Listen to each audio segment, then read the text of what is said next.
today I wanted to start a little reading vlog as I intend to read a few books within this theme of Italian literature over the next few weeks, and wanted to put them all together so we could talk about some similarities between these authors and books, and just indulge in the beauty of Italian literature together. I picked 3 books to read within this theme of Italian literature, and those are The Dry Heart by Natalia Ginzburg. This is fiction from the 1940s and talks about a relationship between a wife and her husband that goes awry. On the back cover, it poses the question of why don't more wives kill their husbands, if that's a hint of what is within this novel here. I then have Ties by Domenico Starnone. This is a more recent publication. This is from 2014. And this also follows a relationship between a husband and a wife that is in shambles and has been difficult. So again, 2 books about relationships, marriages, specifically between a man and a woman. And then I also have Elena Ferrante's Frantumaglia. This is a collection of her nonfiction essays and writings on her writing process. It most closely is focusing on the Neopolitan quartet, which I've already read, but I am currently rereading as I am on the 3rd book right now. This will be a brand new read for me. I think it's time, now that I've almost completed all of her work, to get to this collection of her nonfiction. And I thought it would be nice to balance out these 2 fiction books with some nonfiction in this video as well. I hope you are along for the ride and are interested in any of these books or authors. It'll be my first time reading Natalia Ginzburg and Domenico Starnone, so I'm excited to see if I will enjoy their writing and themes as much as I love Ferrante's writing and setting in Italy, and as she talks about a lot of relationships and family dynamics, which I think is also going to be a theme within Starnone and Ginzburg's work as well. So I'm really looking forward to getting to these books. I think we'll start with The Dry Heart. So I'll check in once I've read a little bit or have completed this, since it's so tiny, and let you know what I think. All right, I am back. I did decide to check in before finishing The Dry Heart because I am feeling a lot of feelings and I have some thoughts, and I also have a quote that I want to share with you. This is a book about a woman killing her husband. That happens within the very first pages of this book. She shoots her husband, and then we are on the course of recounting their relationship together from the moment that they meet each other and become romantically interested in one another. They're dating, then they become married, and they have a child together. I wasn't expecting there to be a child involved in this story. I don't know, it just didn't cross my mind, and the child isn't a main part of this story, but there are some aspects of her talking about having this baby and the way the relationship changes in some ways, but also just how the struggles that were already apparent in the relationship became heightened. That part made me really emotional. I'm not sure if it's just the time that I'm reading this book or for whatever reason, but it's making me feel really emotional and a little bit upset and like getting worked up over what I'm reading, which is pretty unique for me. I don't have that experience that often when I'm reading. I was really affected by this specific section here. Her husband frequently like sketches and draws. He's not like an artist or anything, but it's just something he's like kind of seen doing at different parts in the book.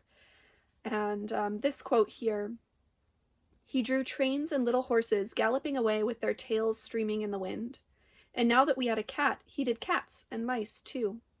Once I told him that he should put my face on a mouse and his on a cat. He laughed and asked me why. So I asked him if he didn't think that we two fitted in these roles. He laughed again and said there was nothing mouse-like about me. Still, He drew a mouse with my face and a cat with his. The mouse was knitting with a frightened and ashamed expression on its face, and the cat was angrily making a sketch in a notebook. Such a simple scene, but really affected me. I just felt overwhelmed with emotion for her in that moment, in a playful way, is trying to address the dynamics within their relationship of the cat clearly representing him as being the dominant force in this relationship, and her, the mouse, being a bit meekish and reserved and, I mean, fearful. We're talking about predator and prey here, and just his reaction to that, it upset me, I'll say. There was another part that also I just felt was so, it was so hitting in its exactness. And she talks about being fearful of leaving the house because she doesn't want to be posed with the question, where's your husband? She's a woman going out alone. There are other women who are married, they go out alone, and when they're by themselves, they're frequently asked, where's your husband at? And many women have an answer for that. Oh, he's at work, he's doing this. And her fear is she wouldn't know what to say, because the reality is her husband is having an affair. There are things kept secret from her, including just kind of his daily activities. What is he doing? Where is he going? And who is he seeing is all a question to her. And she does not want to be confronted with that question. I am really enjoying this book so far. I do really like Natalia Ginzburg's writing. Her words are very moving, and yeah, I'll let you know when I finish. There's only 30 pages left. This book is very short. It's only 88 pages, so I will likely finish this today or tomorrow and give a full recap. All right, I have finished The Dry Heart by Ginzburg, and I did thoroughly enjoy that little novella. The child that I spoke of begins to play a much larger role in this story as something happens to their child that really just sparks an intense disruption in their marriage that was already building, of course, because of the husband's infidelity. This is a circuitous novel in that where we end is right where the book opened. We end with her killing her husband. I think that that style of a book where your end is also your beginning oftentimes inspires feelings of wanting to just reread, which I like. I felt that about this. I was, wanting to continue the story, which in a way continues again from the very beginning as we are led back to the same starting point.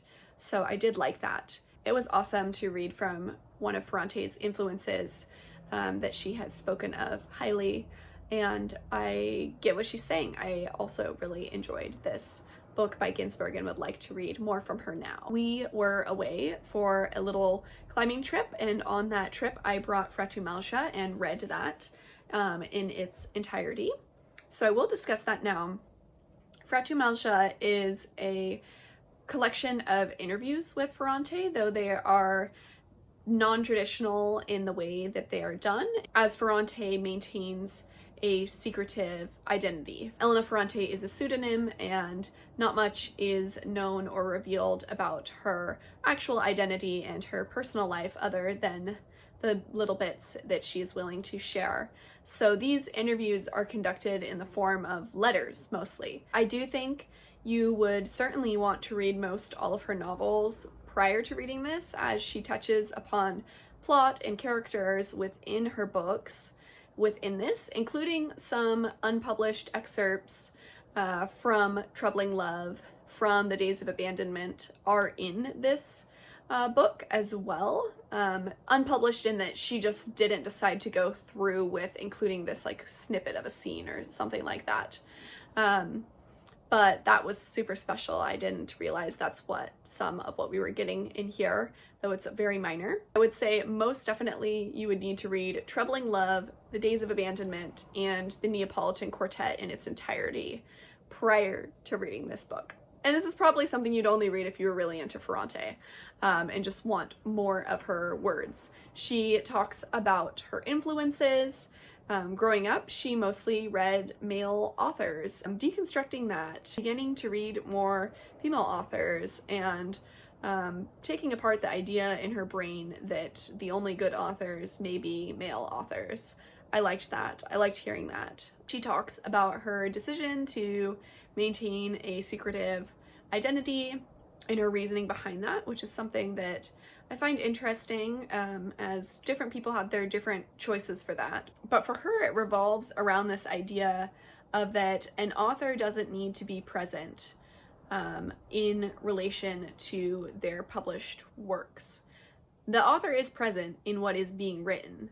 There is no doubt about that one's personal lives deeply affect the words that are being written, but in the way that there doesn't need to be this whole persona and this big show about who this author is and revealing things about them. And as Ferrante says, the work should be able to stand on its own without the author's name attached to it in association, which I think is fascinating and a bit paradoxical in that, Ferrante's name now is very famous and very well known, and there's many lovers of her work, and when you love an author and you love their work, you do kind of inevitably want to pick up everything they've ever written. I find that is true with myself, with Ferrante. So I just thought the ponderings on that and identity and authors' association with their work very thoughtful and interesting and revealing in ways about her as well. The book is slightly challenging in that it's a bit repetitive, so it sometimes felt a bit boring to me, though I wouldn't describe the experience overall as boring at all. But it's something that you run into with just famous people in general, or people that people want to ask questions to. Oftentimes, the interviewers ask questions that are in similar veins or themes to one another, which evoke similar responses. So you have a slight bit of repetitiveness, but that was kind of the only detractor from this for me. I really enjoyed it, super happy to have read it, and I dog-eared many pages where she mentions other influences on her work who I am eager to look into. And to close, I just wanted to share a quote with you that is about frantumaglia and the word and the meaning of that, because I do think it gives you a good idea of some of the content within this collection of interviews by Ferrante. And just the way she described it was so beautiful, and I think is something you see present in all of us as humans and is reflected in books as well. My mother left me a word in her dialect that she used to describe how she felt when she was racked by contradictory sensations that were tearing her apart. She said that inside her she had a frantumaglia, a jumble of fragments. The frantumaglia depressed her. Sometimes it made her dizzy, sometimes it made her mouth taste like iron. It was the word for a disquiet not otherwise definable. It referred to a miscellaneous crowd of things in her head, debris in a muddy water of the brain.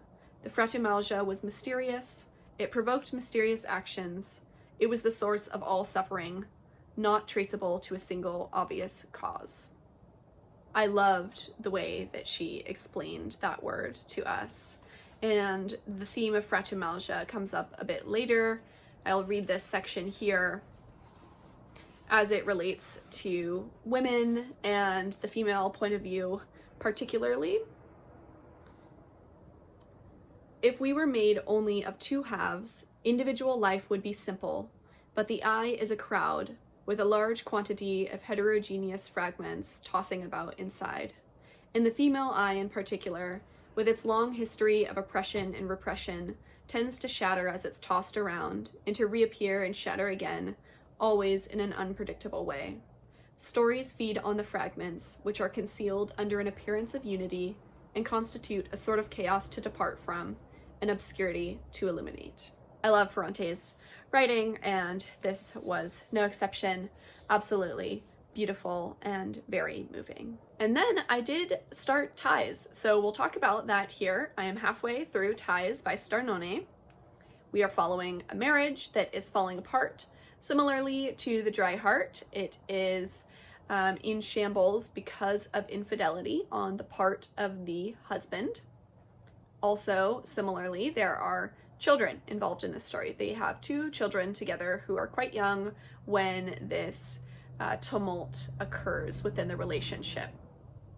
We open with the woman's point of view, but it is in the form of a letter that she has penned to her husband really at the height of the infidelity. He chooses to fully leave her family, the children, for his lover. So she is penning letters to him.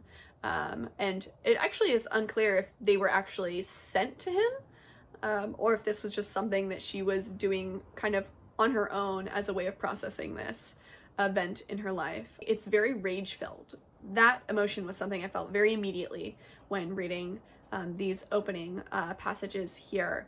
Is she is very, very angry. She is deeply betrayed, and she's angry on behalf of herself, on behalf of the relationship they built together, and then also on top of that, angry because of the effect that this is having on the family dynamic.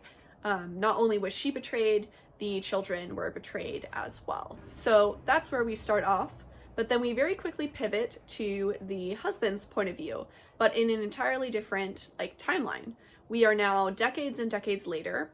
They are still together, and so you assume a reconciliation must have occurred, but we don't know what caused that. What led this couple to come back together? And I think that's where we're getting at with this novel, is we are now going to kind of reveal the past, that in-between time between the separation and the reconciliation. I am enjoying this so far. I will say I was much more invested with the woman's point of view. I think just the immediacy of that event and the anger was really compelling and really pulling me into the story. And now that we're so many years removed, it's a bit slower. It's kind of dulled a bit for me, but it is still very interesting and I'm enjoying it. So I'll let you know once I finish this what I thought, and that will conclude the video when we get there. I just finished up Ties by Starnone, and it didn't quite go where I was expecting it to go. There was a change of point of view again, but we did not revisit Vanda, the wife's perspective. We actually were in the perspective of the daughter, whose name is Anna. This is still in the later timeline, so she's well into her adulthood, so is her brother Sandro, and Sandro actually has children of his own at this point, so they're quite a bit older, and we enter the daughter's perspective, and then we begin to really kind of get both the daughter and the son's perspective. And what's interesting is they have quite differing opinions on their parents, on the past, which is a bit muddy to them, memories from their childhood at the time of their parents' separation. We're never really given a fully fleshed out reason behind why the father returned to the home, other than he was tied to them. And I say that because the title of this book, Ties, comes into play at the end of this novel with its meaning of being tied to one another in different ways, whether that be familial or a relationship, romantically, partnership, different things tie one another to each other, and severing that tie can be very difficult, dramatic, maybe near impossible at times. And that's kind of where we're left off at the end, I think, with this severing of a tie, which is something that I'm still thinking about, and whether I think that you can fully sever that tie or not is something I think could be debated, and is interesting to think about. I think different people would have different opinions on that as well. I was a little bummed that we didn't return back to Vanda's perspective that we opened with. But I did feel a bit of satisfaction in that when we were in the daughter's perspective, which kind of included a lot of the son's perspective as well, as they were mostly having a dialogue with one another, a conversation, in that there was like more anger and like just fiery emotions being expressed, which I think for me was the highlight of this book. The middle was a little meandery and not as to the point as I would have hoped. Because it's so short, I would have expected it to be a bit more punchy in that middle section there. But overall, I did enjoy this. I would like to read more from Starnone. I now have the book Trick by him, so I hope to get to that. And this was a great time for me overall, just like reading these 3 books together, continuing my reread of the Neopolitan Quartet, just expanding my knowledge of Italian literature, reading from different authors, different time periods, which is wonderful as well. And that's something that I really value in my reading. I really like to clump together books from the same like country or authors with similar background, because I think you can just learn so much more when you actually commit to more of a breadth of knowledge rather than a specific. Though I do some of both, of course, all the time. I did enjoy the 3 books that I read for this video, which is awesome, and made me just even more eager to get to more Italian literature. And I think I'm going to make another video like this soon. I think I'll start again with a couple books from authors who are from the same country, have the same background, and just do another little clumping together of books and authors that I'm interested in. Thank you for watching. Let me know if you've read any of these books and what you thought of them.